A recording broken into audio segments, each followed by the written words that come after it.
My name is Joanne Mitchell and I'm a glassmaker. Well, I did a master's degree in glass product design and I became a designer for Edinburgh Crystal up in Pennycook near Edinburgh. And I worked there for a couple of years and then decided to set up my own business and sort of produce my own personal work. And that led me down here to the National Glass Centre where they had sort of a scheme for start-up businesses. And I got an incubator unit, which was a tiny little office in the centre.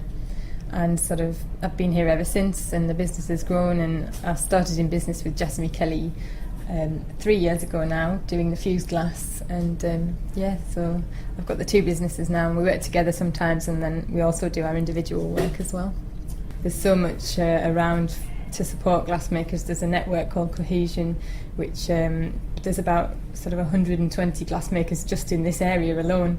And there's a history of glass in this area as well, so it's a real hub of activity, and that's why I came back here to sort of start making my own work really.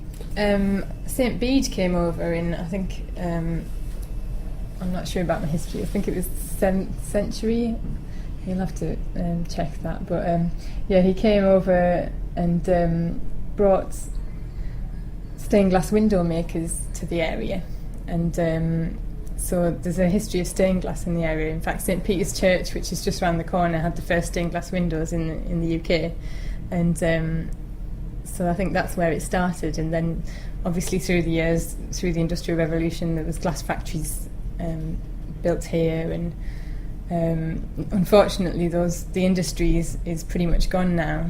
But these sort of independent makers and craftsmen have continued working, and it's a difficult material, I think, because to grind and polish it you have to go through 5 or 6 stages of grinding and polishing. A lot of it has to be done by hand as well. There's no real easy way to work with glass. It's got to be annealed well, so it can, if you don't anneal it properly, it can crack, so that's something you have to learn about. There's all different types of glass as well. There's sort of lead crystal, soda glasses, window glass, and each different type of glass is incompatible with each other. So, but I mean, once you've learned what is compatible and you know how to use the glass, then that becomes sort of second nature. But it's sort of you never quite tame it, I suppose. There's always something that can be unexpected and might go wrong. But I think that's part of the fun of working with it, is that you never really get bored. It's just a really interesting material, and the results are always quite beautiful as well. So yeah, it's just something I work with and have done for the last sort of 10 years really. Can't imagine doing anything else.